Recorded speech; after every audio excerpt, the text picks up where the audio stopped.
I'd like to talk to you today about the book of Isaiah, and ultimately I'd like to speak to the point of what is the book of Isaiah about.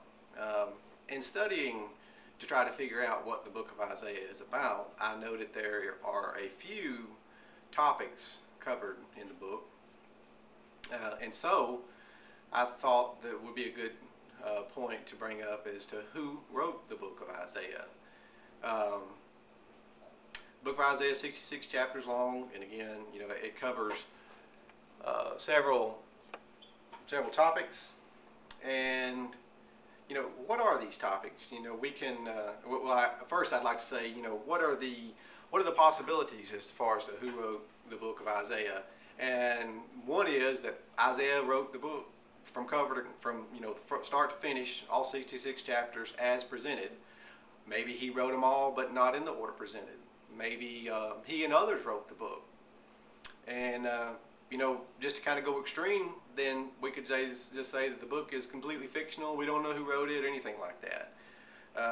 And the reason I throw that last one in is so I can say that there is sufficient Assyrian and Babylonian historical records that substantiate, that lend a lot of support to what is in the Bible. And by that, we can put dates to it. What are some of these dates? In chapter 6 of the book of Isaiah, it tells us that something, this chapter was written in the year that King Uzziah died. And we know for a fact that that was approximately 740 BC, in that year, 740 BC. Another thing that is covered specifically that we have dates for is whenever the Assyrian king Sennacherib came and invaded Judah and was subsequently defeated. And that was in 701 BC, about 39 years later. And it talks about when the Chaldean king Nebuchadnezzar came and he took the people of Judah, the select people of Judah, like Shadrach, Meshach, Abednego, Daniel. He took those captive to Babylon in 586 BC. And yet another event that is covered extensively in this writing is when Cyrus gave the people of Judah permission to go back home. This was, 40, 50 years later after they had been taken captive. These dates from 740 when King Uzziah died to 538 when Cyrus gave the people of Judah permission to go back to Judah and rebuild the temple, that covers approximately 200 years. Now, in 740 when Uzziah died, if we say that Isaiah, the one the book is attributed to, if we say that he was 20 years old in 740, then that would make him way over 200 years old whenever these later events are covered. So that should be good evidence that would tell us that somebody else must have helped out, because he wasn't writing about Nebuchadnezzar. He wasn't writing about Cyrus. Just to give you a couple of references where this came from, in Isaiah chapter 64 verses 10 and 11, you can read, "Jerusalem is desolation, our holy and beautiful house, where our fathers praised thee, is burned up with fire." And that's exactly what Nebuchadnezzar did. He burned the temple with fire, and our pleasant things are laid waste. About Cyrus and his involvement, Isaiah chapter 44 verse 28, "Thus saith of Cyrus, he is my shepherd, he shall perform all my pleasure, even saying to Jerusalem, thou shalt be built, and saying to the temple, thy foundation shall be laid." Not only is it talking about Cyrus, it's talking about rebuilding the temple, whenever he gave them permission to go back home. In chapter 45, verse 1, "The Lord, thus saith the Lord to his anointed, to Cyrus, his right hand I have holden, to subdue nations before him." And King, Cyrus, he was on a 10-year reign of defeating everyone that he came across. In Isaiah chapter 45, "I have raised him in righteousness, and I will direct all his ways. He shall build my city, and he shall let my captives go." Again, Babylonian captivity, or the release thereof. A couple more verses. Isaiah 48, 14, it says, "He will do his pleasure on Babylon, and his arm shall be on the Chaldeans."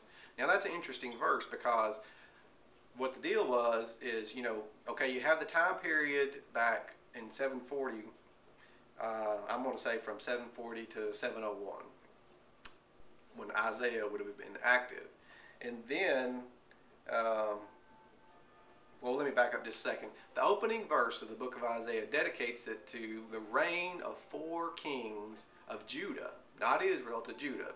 Those kings were Uzziah, Jotham, Ahaz, and Hezekiah.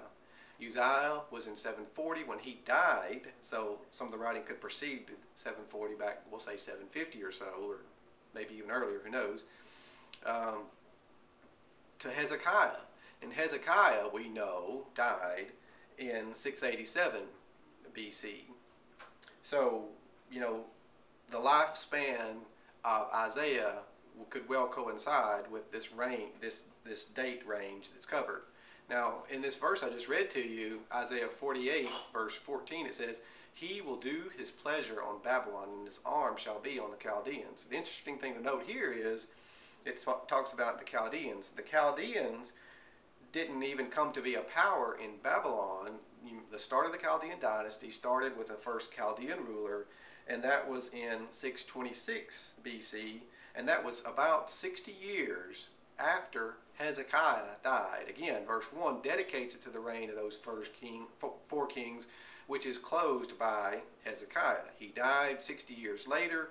Chaldeans come to power, and here it is talking about his arm will be against the Chaldeans. Well, the Chaldeans just started 60 years later, and it would have taken them some time to be a problem for the people of Judah.